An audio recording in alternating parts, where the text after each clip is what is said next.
Hey guys, it's me, Eric, and welcome back to another edition of Drinking and Cooking. Unfortunately, it is a weekday for me, so I will not be drinking tonight. However, I wanted to share this recipe with you that I found on therecipecritic.com, but it's from a woman named Alyssa Rivers. And basically, this recipe is for it's for salmon. It's for an air fryer version of the salmon. It's called brown sugar garlic air fryer salmon. Now I know that sounds like it does not go together, but it really does. I've cooked it for my wife for the past several weeks and she seems to love it. So let's go ahead and get started.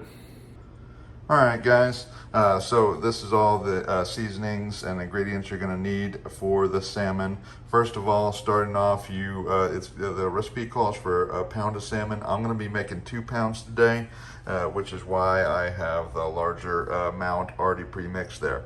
You're going to have your salt and pepper, your garlic powder, your ground paprika, your chili powder, your Italian seasoning, and of course your brown sugar. I know what you're saying, chili powder, brown sugar, garlic, all going together? Yes, it makes sense, and it totally tastes awesome. All these seasonings plus the fish we got at H-E-B. Basically, H-E-B is the only place that I will buy any kind of meats because that's the best place to get them around here. So before I get started, I wanted to go ahead and mention, if you didn't see it already, the measurements for the seasonings that you are going to apply on the fish. They're already going to be, they should be posted up there on the video as you can already see. All right? Okay, so the first thing you're going to want to do is salt and pepper the salmon to flavor. Okay, got that done. Now the next thing I'm going to do is add the seasonings in.